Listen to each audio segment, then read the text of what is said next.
일본 정치권과 군 관료들이 쓰는 표현이 있습니다. 대만 유사시는 일본 유사시다. 이게 수사냐고요? 아닙니다.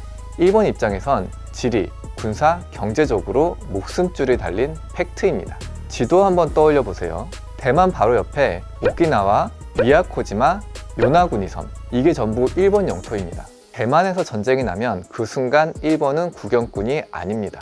중국 전투기, 중국 미사일, 중국 해군 다 일본 영공과 영해 바로 옆에서 움직입니다. 게다가 미국이 대만 문제에 개입하게 되는 순간 일본에 위치한 주일 미군 기지는 중국 미사일 부대의 1차 공격 목표가 되는데요. 일본이 그걸 외교적 갈등이라고 부르지 않습니다. 군사적 현실이라고 봅니다. 이건 당장 자국 영토에 미사일이 떨어지는 문제니까 죽고 사는 문제죠. 경우에 따라서는 일본은 미국의 동맹국으로서 대만 유사시 인도주의적 지원이 됐든 군사적 지원이 됐든 뭐라든 해야 할 입장인데요. 대만을 둘러싼 긴장이 높아지는 만큼 일본 정치권도 점점 더 예민하게 받아들일 수밖에 없는 상황입니다. 일본이 가장 두려워하는 건 중국과의 전면전이 아닙니다. 대만을 공격해 중국이 대만 해협을 봉쇄하는 겁니다. 중국과 대만 전쟁이 나면 중국이 굳이 일본을 공격하지 않아도 일본은 끝장납니다. 일본의 에너지 자금률이 13%에 불과한데요. 게다가 세계 4위의 에너지 수입국으로 수입하는 원유의 95% 정도가 중동에서 들어오고 있는데 중국이 대만 해협을 봉쇄하는 순간 일본은 원유를 공급받지 못하며 경제가 마비될 위험이 있습니다.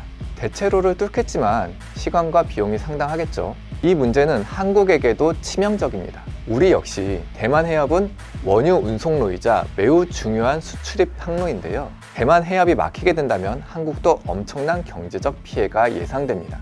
실제로 블룸버그 이코노믹스는 대만 침공이 발생한 첫 해 한국은 GDP의 23.3%, 일본은 GDP의 13.5%에 이르는 손실을 볼 것으로 예상했습니다. 결국 중국이 전쟁은 안 하지만 배는 못 지나간다. 이렇게만 해도 일본은 몇 달도 못 버팁니다. 그래서 일본 안보 문서엔 항상 이 문장이 들어갑니다. 해상교통로 방어는 국가 생존의 핵심이다. 대만은 그 해상교통로의 문지기인 것입니다.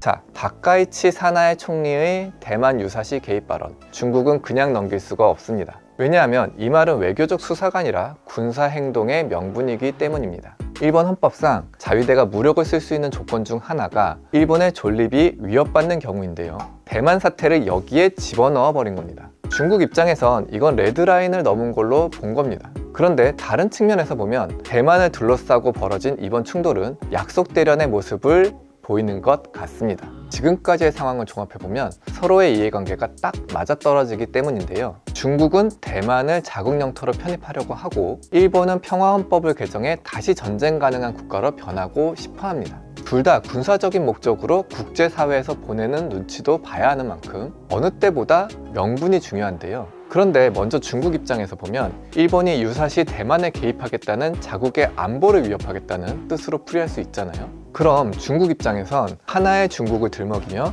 대만의 군사적 조치를 취할 수 있게 되는 명분이 생깁니다. 일본 입장에서도 당장 대만 해협이 막히면 해상교통로가 차단되며 국가 존립의 문제가 되기 때문에 군사력 증강이 필요하다는 목소리가 내부에서부터 분출될 겁니다. 결국 두 나라의 분쟁은 안보 이익이 달린 문제이기도 하지만 서로 가장 필요한 명분을 채워줄 수 있는 것이기에 양측 다 물러서지 않고 강경 발언을 쏟아내는 것으로 보입니다.